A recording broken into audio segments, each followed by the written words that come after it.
The people have won due to the overwhelming amount of questions and pressure that was rightfully applied to Shawn Ryan and his team. The podcast with Chris Bledsoe that was filmed in September last year has finally been aired. And look, honestly, I think it's pretty clear why Shawn Ryan was maybe hesitant to air this. There are some massive claims in it, huge claims, and we're going to be looking at all of it. But guys, I am excited for this because we are going to be looking at so much more than that. We've got slides to look at. We've got dots that are connecting. I'm weaving in a bunch of stuff that all relates to what we saw in this podcast, and we're going to be looking at all of it. And of course, I'll give you my takes as we go along, and I've saved a little something for you at the very end, so make sure you hang around for that. I think this is going to be a good one. So if you're new here, welcome. My name's Josh. This is Polarity, and on this show, we cover all the weird and wild things that are going on around the world, such as the UFO phenomenon, the existence of non-human intelligence on this planet. And those aren't my words, by the way. They're the words of Canada's Minister of National Defense, the head of Israel's space program, and more. It's crazy, right? Like, why isn't the mainstream media and the mainstream news talking about this when we have these people with these credentials making these claims? Well, probably because the only remaining audience of the mainstream media already have one foot in the grave, and these kind of revelations would probably just finish them off for good. But not you. You're curious, you're healthy, you're intelligent, and that's why you're here. So if you are new, make sure you subscribe, and that way you'll be up to date with what's actually going on in the world. So let's hook straight into it. What I found interesting about this podcast was the title. Shawn decided to title this podcast, The Episode That We Never Censored. Now, that's a bit of a cop-out, I think. Now, I haven't been able to find any direct statement from Shawn himself online. He hasn't tweeted about it. There was nothing on the SRS Twitter page. And I was kind of expecting like maybe a little post-production clip at the start of the episode or maybe even at the end, just kind of addressing why the delay, why it was censored and maybe an apology. But it didn't happen. But he did air it at the end of the day, which is great. So I respect that. But honestly, I was shocked to see this go up with this kind of title and no real context or explanation to what had happened, because in turn, Shawn Ryan and his team are actually kind of calling Ryan Bledsoe and that crew a liar. Now, that's like a little bit dramatic, and I don't want to be like gossipy or anything like that. But I mean, the statement that we looked at just a few videos ago, when we found out that this video was censored, this is what we looked at here. It literally addresses what went down and the decision that was given behind canceling it. Because remember, this was filmed in September last year. And Shawn Ryan, generally, we see it all the time. He says, hey, I'm interviewing this guest. And then the whole podcast is like uploaded in 2 days. Like, he doesn't do delay, like record and upload months later. He records and he uploads. That's what he does in most cases. So last week, we got the statement from Chris's son, Ryan, that after months of delay, they were told that the episode would be aired on January the 23rd. And then that time kind of came and went. And here you can see they were officially told that it will not be aired. And they cited the reason for that. Well, Shawn's team said that Shawn, among other things, cannot be associated with elements of this story. So we were told that it was censored and it was cancelled, and we were given a reason why. And now that we've seen the episode and we've heard what was in it, it's just very interesting to consider why this message was something that Shawn Ryan and his team couldn't be associated with. Now, if you've watched that video or you've read through the statement there, Chris and his son, Ryan, spoke really highly of Shawn, and they said they really enjoyed his company, and they felt like the feeling was mutual. And, I feel like you could kind of tell the energy from the two between the podcasts. They seem to enjoy each other's company, but we'll get into that a bit more in a second. The podcast actually ended with Shawn Ryan kind of saying to Chris that, like, can you come back? Like, I want to get you back on the show. I've got so many more questions. And he seemed really like ready to, they could do another 3 hours essentially, which makes you wonder who's really in charge of who goes on the Shawn Ryan show, right? Because that episode ended and Shawn genuinely looked excited, like he wanted more, but they were pretty much at 3 hours, right? And he said, I want to get you on again. So, it's interesting. So what I want to touch on, because we're going to get into some clips in just a second, but I wanted to just highlight a bit of body language that was going on during the podcast. For I would say about 75% of the podcast, Shawn asks some very probing questions, which obviously is his job. He's the host. but they came across like very quick fire questions that would be intended to catch out a liar. Now, obviously, Chris's experience with orbs, luminescent beings, and an entity that he refers to as the lady are extraordinary claims. And so I understand the skepticism, and obviously Shawn has to protect the integrity of his show. So I get that. But I will say, but like what's interesting, right, is Chris was invited onto the show because of his story, right? They know about his experiences with these orbs and this lady. Like that is the story that he's told through his book and that he's told on many podcasts before. So that stuff isn't new. So when Chris kind of went over this story, as it's expected he would, right? Of course, he's going to go through his story before getting into like the revelations at the end. But when he's telling his story, Shawn's kind of like, you know, like jabbing in with like, and what was that person's name? Like, would they come on the show and tell me about that? Could you get me in touch with them? Like it felt like he was really kind of like probing to see if there were any cracks in Chris's story. So again, I get he's protecting his show, but at times it was kind of coming across like setup vibes. That's the best way I could describe it. I don't think Shawn was trying to set him up, but there was a little bit of a weird energy there. Some of the questions felt laced with a little bit of something. Now, nobody is exempt from praise or criticism on this channel, okay? And I really like Chris Bledsoe, but obviously I'm going to try and be fair here to both people, and I will point out some moments of Chris's that felt strange. Now, there was more than once or twice where Chris made some pretty interesting claims, such as his dog suffering a wound to its neck that began like heavily squirting out with blood, and he just happened to, at the time, have somebody at his house who was actually filming at the time, according to Chris.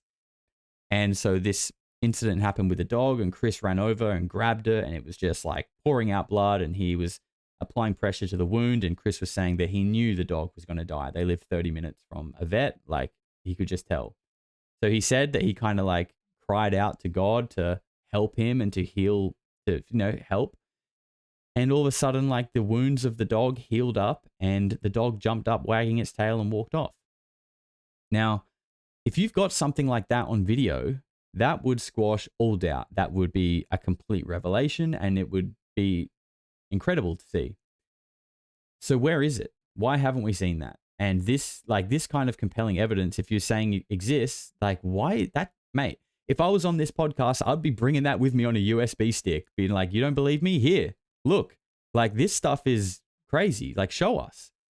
He also talks about having interactions with what he considered to be a guardian angel at the time when he was released from hospital.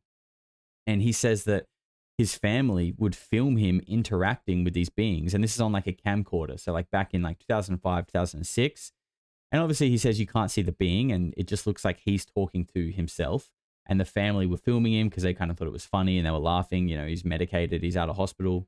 But Chris believes that was very, very real, and that his experience in hospital and a near-death experience kind of opened his mind up to, you know, being able to see things that most people can't. So Shawn said, can I see the tape? Like, you know, you've got all these tapes of this. Like, could I see one? And he's like, oh, I'd have to ask my wife to try and dig that out. Now, I don't know. I'm not Chris, and maybe we're just very different people. But if I'm in the spotlight like this and my integrity is being speculated upon, and I know that I'm telling the truth, I will have ripped out every tape, every audio, every photo, everything. So whenever I'm being questioned and whenever I'm going on a podcast, I'm here. I've got an arsenal prepared of ammunition to be like, yep, there it is. There's the photo. There's the video. You want to question me? Here it is. I'm not going to go around saying things and be like, oh, I'll see if I can find that tape. You know what I mean? Like, that's just me, okay? We're different people. But also, to defend Chris, I will say this. If he's to be believed, which, you know, I think he is, he says he's been working with NASA, CIA, and many other agencies who were heavily interested in him and the interactions that he had with this female entity. So perhaps, to try and think of it from Chris's perspective, when those kind of people are talking to you and they're believing you and they're taking you seriously, maybe you don't give a shit what some random guy on YouTube thinks about you. Do you know what I mean? Like, who knows? Who knows? To him, he doesn't need to convince anybody. He's already got NASA and the CIA believing him. So, maybe he doesn't care about digging out some old camcorder tapes of him talking to nothing. So, I'll let you guys make up your mind. Let me know in the comments what you think. We'll get into some clips now. But if you want my opinion, I do think that Chris Bledsoe is an honest man. You've been investigated by the Vatican? Yeah. How did that go? Well, I was very sick at that time, 2017, with Crohn's. I'm not Crohn's, but rheumatoid. It come on me. And I was on all this chemotherapy and these biologics. And so my professor friend works with the Vatican, got permission to go in the Vatican archives. Well, my friend from NASA that I was working with from the NRO wanted to be a part, so he was allowed to go with her. And 3 of them went to the archives. And when they were there, they were texting me and sending me pictures of angels coming out of orbs that are painted on the wall in the Vatican, and a message from the Pope that he said, we know that they're angels and that they don't mean you no harm. But if you get too close to them, don't let them get too close, because their energy can cause damage to your body. And in fact, we know that St. Francis of Assisi had an orb get too close to him and zapped him, and he died 2 years later from his wounds. And she said, we know for sure in today's lenses it was rheumatoid arthritis, the same thing you got. So there's I've got all the photos and stuff of that. You can see they had a ceremony in my honor. They put my picture in the Pope's picture at the entrance of the Vatican archives. They placed my picture between the books of Galileo and Copernicus in the archives to be there forever. With all the government contact and studying and the Vatican, had anybody ever given you insight as to whether or not there are more human beings that have had similar experiences to you? Yeah, and they all relate them back to biblical times. As far as anybody now, I haven't heard, but there probably are. But they always use, St. Francis or these different people throughout the Bible that had these experiences with orbs. And, the reason NASA wanted to go to be a part of that, getting in the archives, they wanted to study levitating saints. How come it is a person can take off and fly to the village next door? It really happens. People levitate. So there's more to this world than we got blinders on. We're blinded. So Chris is saying there that he's been contacted by the Vatican from the Pope, acknowledging his experience and saying, yeah, we know what's going on. Don't get too close to those things. Like, according to the Pope, they're angels, but you will get sick. And that's interesting how Jake Barber's just told us that after coming into contact with something he wasn't quite sure what it was, that he got extreme symptoms of radiation sickness too, where he basically had like all the hair on his body fall out and his skin start falling off. He says NASA were wanting to study the saints in these religious texts who were told to have been able to levitate. So NASA is interested in this stuff. And he says that we have blinders on. And this is something that we've discussed on this channel, right? Because it really is the gateway hook. Once you accept that we have blinders on, which isn't hard to do after a tiny, tiny little bit of research right now, looking into how much we are kept in the dark and lied to about our potential. Once you realize that that is the unfortunate reality of our world, then it literally opens up potentially like limitless opportunities. If UFOs and telepathy are real, and you've been actively convincing us for 80 years that anyone who even suggests that is a lunatic psychopath, meanwhile, you've actually been spending a large portion of the defense budget studying it. What else have you lied to us about? What else don't we know about ourselves? I think we're living in the worst possible times right now, that if we don't make some changes, there's going to be some major disasters about to happen. And it's man-made. It's not solar flare. It's not any of that. It's It's a dark force. Because she told me, well, I'll tell you what she told me. This is what I put in writing, part of it. She said, there are people in power. I put this in writing in 2012. She said, there are people in power. And I'm not going to say where she focused my thoughts on that, but they're scripting the book of Revelation to bring about Armageddon and the end of the world. They're doing it intentionally, and that's what she told me. And that's the very thing the main meat of the whole message I sent to these generals. So it makes sense, right? Who is they? I don't know who they are. I think they're Satanists. I think they're people that worship the dark force, that don't care for humanity and human life. And in fact, they're the total opposite of, they worship the devil. Or I don't know if there is a devil. I think it's a very dark force that is living full of dark entities that feed on you parasitically, like there'd be non-physical. They shape shift. They take your mind over. They make you do crazy things. They deceive you, make you kill somebody, go crazy. Where the angelic world are the physical beings. They can come in here and light. These beings are made of light. So now we are getting into the territory of why I think this episode was initially pulled. The talk of an oncoming storm, a global catastrophe, is not new at this point, right? That sentiment has been echoed by like Native American tribes, multiple religions, psychics, channels. And I think anybody with a kind of heightened intuition at this point can sense that we are on the cusp of something. And Chris believes that there are controlling forces that are doing this intentionally right now. And like we've said on this show many times, when you look around at the state of the world, it's very hard to argue with that.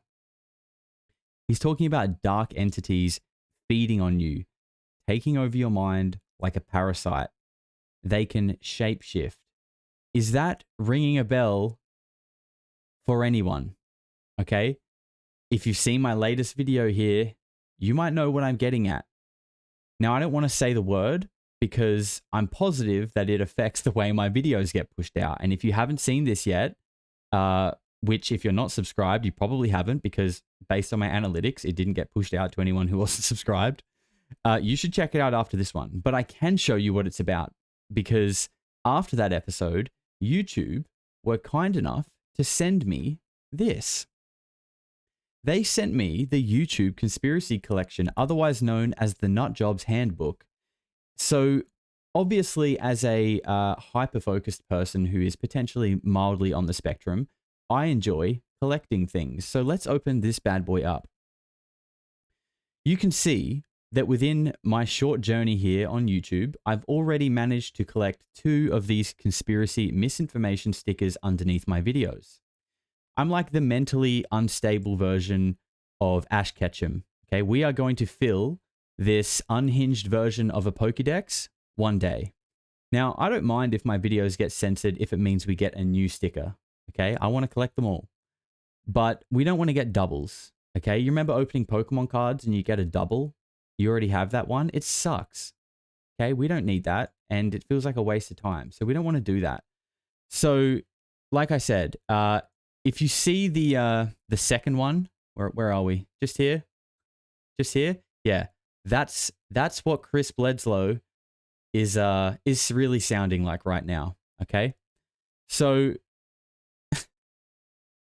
I know it sounds crazy to suggest that, but Chris literally just gave a textbook explanation of how those things are described to a T. We can get rid of this now.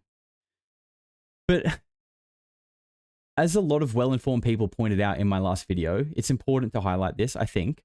Serpent-like figures are present in a lot of religions, not just Christianity, and they're not always portrayed as evil. Okay, so that's just one thing to keep in mind. There are different perspectives on this.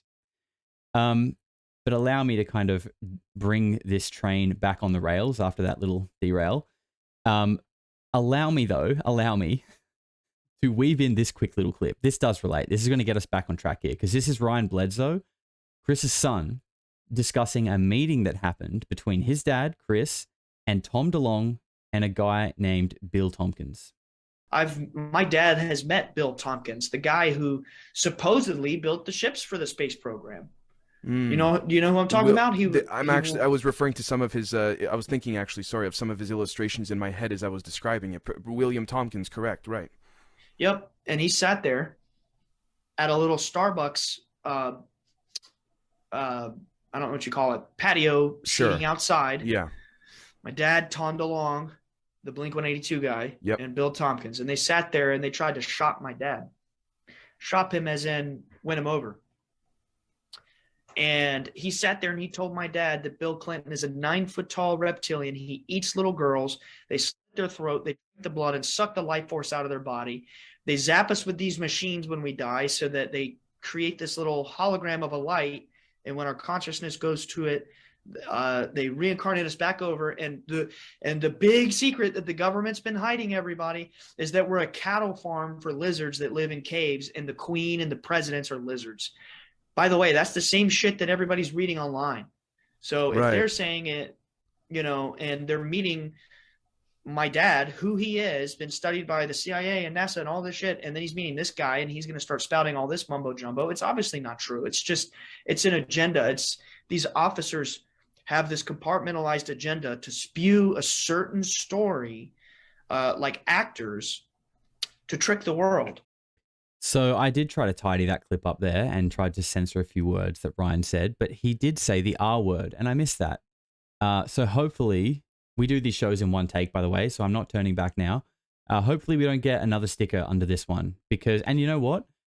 Recently, the Y-Files uploaded a video about the Lacerta files, which was about a lizard human, allegedly.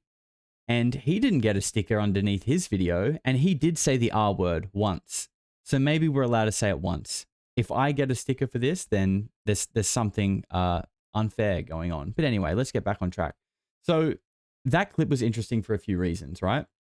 First of all, Tom DeLonge, who is connected to Jim Semivan, ex-CIA, and likely many other sort of government agencies or people within that sphere, is under the belief that this whole lizard people thing is real. So what does that mean? What are our options with that? Well, either Tom DeLonge has been hijacked and used as a puppet for disinformation, which is not a new theory, okay? And I'm open to that being possible because it is kind of very convenient the way that all formed. Or certain sections of the government who are taking this stuff very seriously are under the genuine belief that this is what is going on.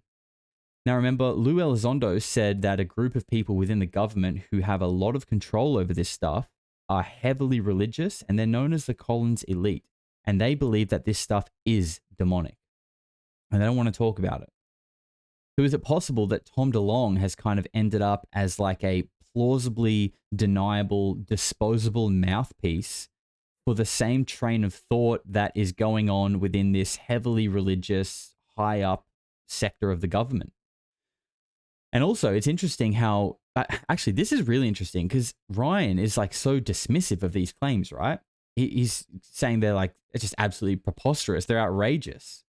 But meanwhile, his dad is on Shawn Ryan explaining what he believes to be evil, shape-shifting, dark forces enacting out the book of Revelations to bring on Armageddon. It's like they're saying the same things, but like refusing to believe each other's version of the story. Like what Tom DeLonge is saying kind of is like explaining from another perspective what Chris is explaining on the Shawn Ryan show, yet they don't want to talk to each other. This could be, yet again, something I've discussed many times on this channel as the blind elephant theory. The blind men and the elephant. Now, I've got a little graphic here to help explain that to you guys today because obviously, let's be clear, Tom DeLonge and Chris Bledsoe are not blind, okay? They can see, but this is a metaphor. And it represents the limited scope and perspective that we each have individually. And when we're trying to explain and understand something that is much bigger and far more complex than we're able to grasp, it means that they could both be telling the truth. but from their own individual perspectives. Like they aren't able to see what the other person is talking about. So these orbs, like they could be peaceful and they could be full of love and they could be here to enlighten and heal humanity. And there could also be an evil parasitic force that is keeping us stuck in fear and anger and confusion. Like both of those could be true, right? If we're to believe that non-human intelligence exists and there are multiple races, it's very likely that they all have different ideas and agendas and they could all be interacting with us, with doing different things. So these, these things aren't, it's not a stretch to imagine. Or these orbs could actually be a bad negative force and Chris Bledsoe is being used as a puppet and they're playing tricks on him to disguise itself and further the confusion and the fear and the anger within about the phenomenon and within the public eye. So I just wanted to bring that little photo in to show you guys, because obviously there's a lot to consider based on all of that, like a lot. And we're not even into the big revelations yet. So I just want to remind you, you don't need to pick a side here. This isn't like a football match, right? Like we can stay neutral, at least right now, and just continue to analyze the data as it unfolds, or the data, whatever you want to call it. We can analyze it. And, just stay neutral and just keep digesting and considering things. Picking sides and booing the other team is ape behavior, okay? And we're not apes. We're better than that. Now, why was it censored? Okay, let's get into the meat of what actually is going on. Well, first of all, I'll say it's not actually clear because Shawn Ryan hasn't really come out and addressed it. In fact, the title of it suggests he doesn't think it was censored at all, but, I think we'd all disagree with that. If I had to take a guess, I'm going to assume that it was Chris Bledsoe explaining on air when the return of Christ will be. Okay, he says that during his UFO encounter that he had already told many, many times, that was detailed in his book and caused him to have 4 hours of missing time. During that time, he was taken on what he describes as a virtual tour of the world. And after this, he was told precisely when Judgment Day will take place. I was inside a bubble, something that was solid that I could stand on, but I couldn't see the walls, but I could touch them. But I could see everything in every direction. And there were always 3 figures behind me that were shadowy, and they were narrating what I was seeing. And I saw North America from way up high. I saw the whole United States. And then I was taken to Egypt. And I saw the pyramids. And this Hathor's temple. I saw that. The Sphinx facing to the east. And then the lady comes back. The following year, after all this, this was in 2013, is when I really got that message from her, because that's when I was asked by the Pentagon, by 2 Air Force generals, to put it in writing what she told me. And I did. And this was on request from NASA, a friend at NASA. So he come and got it and hand-delivered it to these generals. And she told me that, she said that when the star of Regulus, she called it a red star. When you look at it, it looks blue. But she said when Regulus is red on the horizon, in front of the gaze of the Sphinx, before daylight. So in other words, when it's sitting right on top of the horizon, before the sun comes up, that moment would mark a change in humanity's knowledge. And she showed me other things. War, us bombing Iran, us bombing Syria. And in them days, none of that had happened. So I put all that on this piece of paper. And now I've had so many write me back, oh my God, you see they just bombed Iran, or Iran just bombed us. You were right the whole time. And I did that in 2012. And so what they did was I gave them the date of 2026, because they took that celestial event and ran it through these machines that showed that exact alignment will happen in 2026 at Easter. What will happen? the star will, the alignment she told me about, that the star of Regulus would be on the horizon in front of the Sphinx. At that moment, there'd be a new knowledge. Well, I had no idea if this was even possible, you know. But these astronomers run it through the machines, and it comes out that that star is going to come up on the horizon in Easter of 2026. And from that point forward, they started remote viewing the state. Government did. And now you hear it all over TV. 2026, that's the big date. 2027, that year, something's going to happen. Armageddon, you hear it all over. You know, you hear it on TV. If you study, like I've heard even, well, I won't say names, but Please do. well, you know Lue Elizondo, right? Lue's mentioned that date. A lot of people have. Easter 2026. Well, the year 2026. I gave him the specific time. And it was with Robert Grant that I told him about this alignment and all. And then he's like, oh my God. He's been looking for this ruby, this little ruby you have to find and place it between the paws of the Sphinx to make this event that he knows is going to happen in 2026. I said, Robert, it's not a ruby, it's the star of Regulus. He looks like, he's like, oh my God, it's the king star. So what's going to happen, I don't know. But I think it's possible that's the return of Christ. Yeah. Or the lady and the whole heavenly host living with us, Jesus. Because she told me that when the suffering of man becomes too great, that they're going to stop it and they're going to snuff out the darkness. That's why the military and the government all want to know about this, because they know it's real. They know this lady has been seen 1,000,000 times. And when she comes, she's always warning of some big catastrophe. So there you go. That is what I think is the reason why this podcast was not aired in the first place. So this divine female entity that he speaks about, that NASA, CIA, the Vatican, and many others have been deeply interested in, told Chris that when the star Regulus is directly in line with the Sphinx on the horizon, there will come a new age of knowledge and what he labels as the second coming of Christ.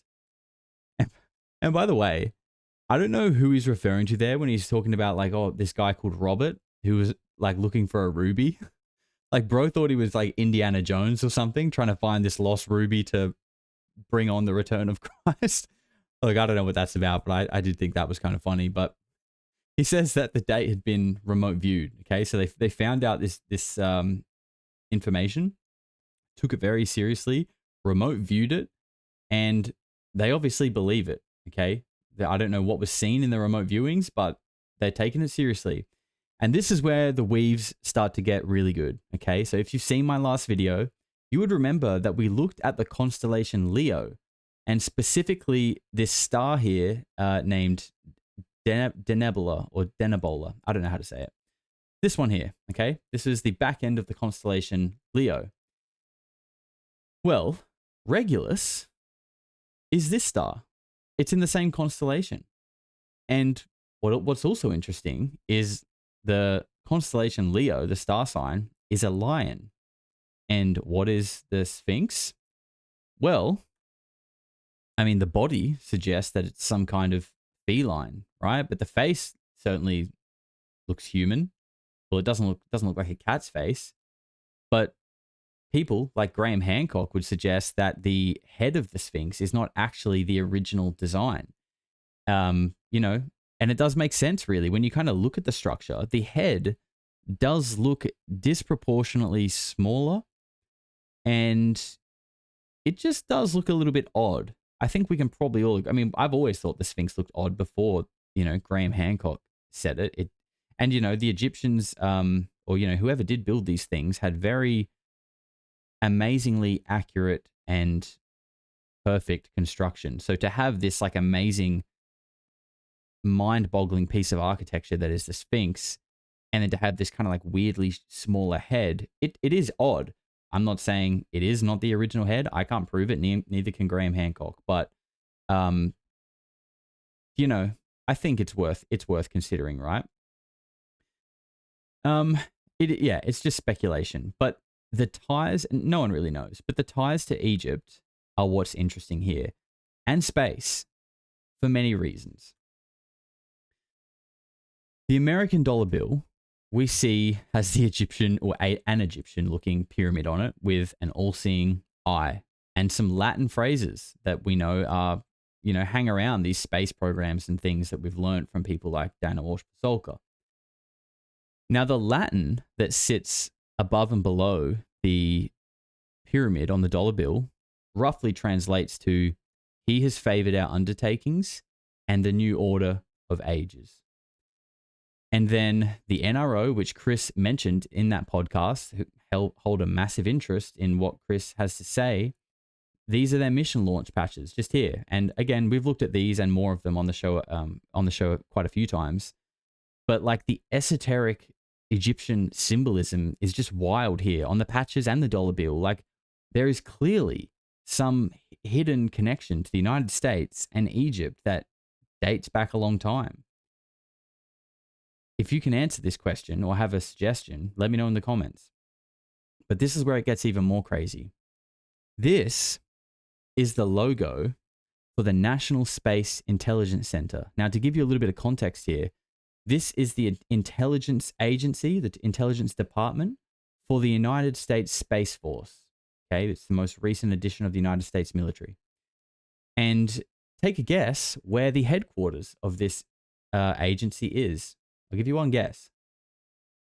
If you guessed Wright-Patterson Air Force Base, you are correct. The holy grail of UFO and non-human intelligence lore and cover-ups. And again, we're seeing this strange Egyptian symbolism. Why does a North American Space Intelligence Center have what appears to be like an Egyptian pharaoh, king, royal symbol, a royal Egyptian-looking person, kind of towering over a globe, which we can probably presume is the Earth, and is looking up towards a star? Is that star Regulus? Like, how long have the insiders had this knowledge from Chris Bledsoe? And how long have they been taking it seriously? Well, what's interesting is that this agency and its emblem were only established in 2022, but there was a predecessor program. So something that was kind of like the version before this that kind of this evolved out of. And do you want to know what the emblem was for that program? That's right. The National Air and Space Intelligence Center have the Sphinx on top of the globe looking towards a star. Okay, so pack your bags, start building your bunkers, stock up on tinned food, get water. The rapture is coming. Good night, everyone. No, I'm kidding. I hope. But this is crazy. Whatever you decide to believe, whether it's Chris Bledsoe or not, I think it's becoming very clear that the government does believe him at the very top. And they're taking what he says, and the Vatican, they're all taking it very seriously. And am I annoyed that the background is still on this image and I forgot to remove it? Yes, of course I am. And also the fact that Lue Elizondo confirmed recently in this episode of Debrief podcast with Chris Ramsey on Area 52 is, he probed him, and it's very interesting. Let's take a look. 2027's been thrown around. Can you, for everyone's sanity, yeah, sure, shed a little bit of light on this, just so we can stop being paranoid, or we can start, being paranoid? Let me see if I can thread the needle on this. Sure. There is some speculation, and I won't say specifics, that there may be something in later on. But the problem is I wouldn't go to the bank with it. And what the specifics are, because it's first of all, it's hearsay. And it's also yes, there was an official effort by some people in the government to actually look at this data, and there were some products produced. That's a fact. I won't go into more detail than that, but it wasn't 2027. Okay. And it was based upon certain observations. And again, I'm very careful because what I don't want to do is people are going to take this, they're going to hang on to these words and say, Lue said something's Sure. coming. No, I'm not saying that. What I'm saying is that there were some people who were anticipating something happening. And it was officially considered by some people based upon certain things. And a product was written. Anything beyond that, I don't want to discuss because, I think what happens is people take that and they take it to the bank. Sure. And that's very dangerous. You don't want to give any credence to something that could be untrue. Right. I mean, look, anything can happen, right? A tornado could hit your studio in 10 minutes from now. Could. Yeah. It probably won't, but it could, right? So we have to be very careful. There's no such thing as absolutes. But it's when you say something was observed that people's ears tend to perk up. Yeah. I mean, I can't go into more detail than that because, first of all, I didn't collect the data. I wasn't part of that effort, and thirdly, that's not really for me to discuss. But I don't think people need to be, Panic at the Disco and oh my God, we've been down this road many times before. Let's stop speculating. Let's stick to what we know. And if it turns out that there's a revelation based upon of us all working together on this, and fine, maybe it is what it is. But we need to make sure we don't do ourselves the injustice by predicting and predicating things. I think that's a dangerous move. And I think unless the government comes out and says something, hey, you need to pay attention to this, then we probably should focus on other things. So Lue is saying, yes, the government have looked at some data and found some results that suggest an event could be coming. And I think it's obviously clear that he is referring to what Chris talked about in the Shawn Ryan show, because he said they've studied it and they've come to this conclusion. And as Chris suggested, Lue has also thrown around this date, and it's obviously he's kind of backpedaling a little bit now because I don't think he wants to talk about it anymore.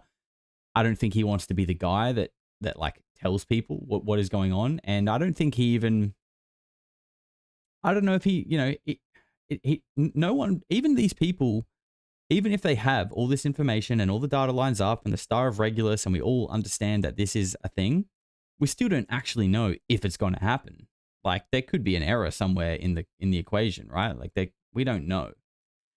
But he clearly doesn't want to go any further than that. But let's not forget, we looked at this in a video ago or 2 videos ago. Lue Elizondo is right now traveling to the Vatican to act as a consultant for them. He told us this in a video. So that's happening. He is doing that. So given everything that we've heard in this show so far, what is Lue consulting the Vatican for? The Vatican, who are heavily interested in this whole story. Lue Elizondo, the disclosure guy, who has talked about 2027. Why are they? What is going on there? Now, let me take you just on one more quick weave here. If you've been keeping up with the channel, you might have watched the video about John Blitch and Robert Dean. That's actually where we got our first sticker in the conspiracy book, so you know it's a good one. Now, I saved a little nugget from that Robert Dean lecture that I was sure I couldn't really find a place to fit it in that video, but it was interesting. So I saved the clip and I thought it would fit nicely into another video one day. And here we are a week later and I found a spot for it. So here we go. In UFO lore, you might know about this if you've been around a while. There's a very famous case of a UFO that landed at Holloman Air Force Base in 1964. And the story goes that when this craft landed, a ramp ejected and beings stepped out, and there was a short exchange with high-ranking members of the United States Air Force before they took off and left. Now, the entire thing was filmed. And what's interesting is those who claim to have seen the tape, or those that saw the event, have said that these beings were wearing what they could best describe as like Egyptian headdresses. They looked Egyptian. That is the statements of the people who have seen it, who have seen the tape, and the people that were there. And this is what Robert Dean, Sergeant Major Robert Dean, who held the top secret, the highest clearance available in NATO, which is a cosmic top secret clearance. This is what that man had to say about that in 1993. They knew back then that there were 4 different groups, and one looked like us. They knew the little grays were around. They knew there was one group of grays that were larger, that had large noses, like the ones that apparently landed at Holloman Air Force Base. And Air Force friends of mine told me that that's no joke. That really did happen, and they do have it on film.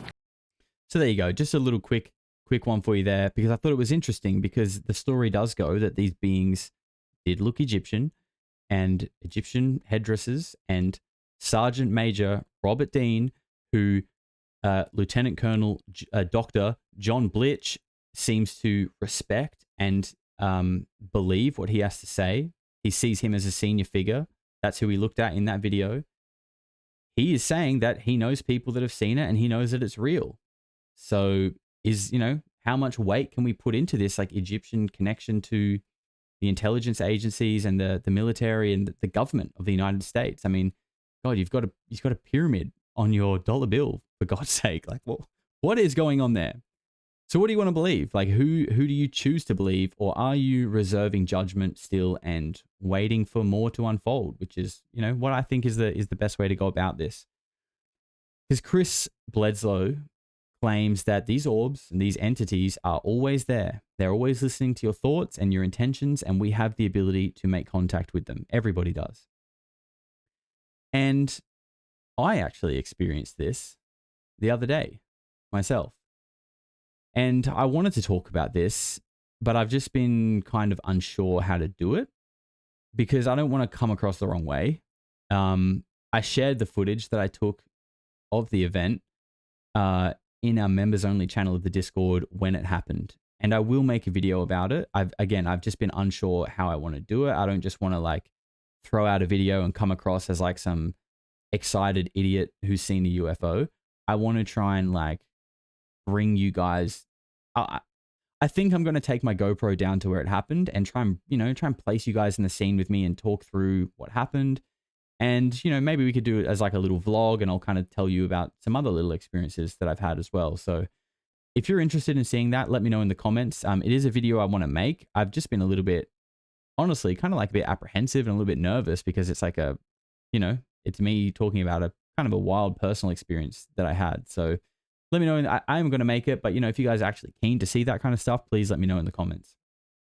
Now, if all this stuff is to be believed and something is coming soon, maybe that's why right now we're getting people like Jake Barber coming out, teaching people about raising your consciousness and, like, elevating your thinking, forcing people to adjust their scope of reality and accept the fact that their perspective of the world has been warped intentionally. You haven't been told the whole truth, and soon you're going to find out whether you're ready for it or not. So it's better you just start to at least try to open your mind a little bit, and you don't have to believe it all, because a lot of it is very hard to believe. I agree, but just accept the fact that, perhaps there is more out there. And that way, if something does come, you're not going to have an absolute meltdown, okay, when you're confronted with this stuff. It may never happen, but what's the harm in being open to the idea that it might? So shout out to Shawn Ryan, by the way, for actually releasing the episode. We've given Shawn, like, a pretty hard time on this show and on this channel for certain things, but as I've always said, credit where credit is due. Great work for doing the right thing. I don't care who you are. People try to give me shit in the comments for talking about Trump sometimes. Like, I'll say it many times. I'm not married to Trump. I'm not married to Shawn Ryan. If they do good things, I'll talk about it. If they do bad things, I'll talk about it. I don't care. I don't assign myself to any label or sector of the public sphere, okay? I'm me. I'm Josh, and this is Polarity. This is what we do. So thank you guys for watching. If you've made it this far, please just let me know by just commenting and actually telling me if you're interested in, like, that vlog style video. I'll take you for a walk. We'll go down to where it happened, and we'll just, I'll run you through some of my experiences, and maybe you can comment below and tell me an experience of your own. Now, we actually have a whole section of the Discord that's dedicated to people sharing their own experiences. And we actually have over 100 people in there now, which is awesome. It's really starting to take shape and come alive. So please check out the Discord from the link in the description and come and join us. Come and join the conversation. Thank you to these beautiful souls who have decided to become a member of the channel. These legends have their own dedicated members only space inside the Discord, as well as access to extra members only videos as well. So you can join and support me if you want for only $5 a month with the join button below. But just by liking the video and sharing it around is the best way you can support me, and it's free. Now, I do actually want to give a quick special shout out to the top 5 here. IMG Bay, Chloe Cardelli, Brady Clark, Laura Reedman, and Jody Wills. You guys have actually just upgraded. You're the first people to upgrade your badge. So let's take a look at what's going on there. So everyone who becomes a member, they will get this little badge next to their name. That's the recruit badge. But after a month, you become a certified weirdo. You get your first star on your badge. You get the flower of life in the background. And then after your second month, you get a rank up again. You get your 2-star. You're a 2-star weirdo. You get purple skin. And all of this stuff is reflected in the comments next to your name. So people know what your allegiance is to the channel. Okay, people know you've been around a while. You're a seasoned weirdo. You're experienced. Okay, and over time these badges go up. The 12-month is locked until someone unlocks it, and I'm excited to show that one because it's probably one of my favorite badges. Now, I'll have links in the description today for all of the podcasts that we've looked at, and I would highly recommend you check them out, especially the Chris Bledsoe one, just to get a full kind of scope of the situation here. But as I said at the start, I'm going to leave you with a little sweet treat for hanging in there all the way, because I know I can talk a lot. Oh, and by the way, please follow me on my socials, okay? I'm active on all of them, but I would really like it if you followed my Instagram, okay? I like Instagram. A lot of people use X, but I think X is kind of full of psychopaths, to be honest. We don't need that. I'd rather open my phone at the start of the day, and rather than seeing people screaming at each other and calling each other a liar, maybe like a nice positive quote to start the day. And that's what Instagram is. So, I share that kind of stuff. Follow me on there. But before I go, as always, be kind to each other, be good, get outside, touch grass. Seriously, I do it every day. Don't get too wrapped up in all the craziness that is this world here. Get outside and enjoy your life, because that's what it's there for, okay? Don't get too caught up in this stuff. See you next time. One of the things that gets really confusing for people is, orbs. Now, these little balls of light that come in, if you're watching Discovery Channel, you think that these are ghosts, and they have them on Ghost Hunters and all that kind of those shows, and like they'll have camera footage of an orb that goes down the hallway of a haunted house or a hospital when someone dies. But those same orbs do some pretty funky things to people that see UFOs all the time. The orbs can show up and cure someone's cancer. I know somebody who had his cancer cured by that, and I've actually seen all the videos and photos of the orbs in his backyard, because he's being studied right now from various places. And these orbs will do some tricky stuff. They make him feel that it's all religious. So to this guy, it's all about Christianity, and he's just like, thank you, Lord, thank you, Jesus, and I'm so blessed that these lights are here. Now, those same orbs are projecting holograms of gray aliens, the little ones with the big black eyes. I call them bugs. And you're kind of going, okay, so why are these orbs showing up and downloading into this guy's head when he's in his living room? Go get your camera and come out to the backyard. And then it does a song and dance for him. Maybe it shows an alien. Maybe it cures him or his friend. They brought other people over that got cured for cancer, And but then there's this whole, it's like this big religious experience, and it's all good, but it's all kind of confusing. And then on the other side of the world, these orbs are showing up, and they're doing really, really bad stuff to people. And there is no good about it. There is no happy, like a Christian tale. So it's what is the phenomenon? Well, it's a lot of different things. It's kind of all the above. Is there a craft in the sky that's controlling these plasma balls of light? And they're little drones, and they're meant to confuse you, and they're meant to make you feel like it's all hunky dory, But I don't know the answers to all that stuff. But I think it's just not simple, It's just not simple, and it's like taking an iPhone and putting it in front of a cow and asking the cow if he knows everything about the iPhone. Maybe the cow knows it's a phone, but doesn't know anything about all the other things it does.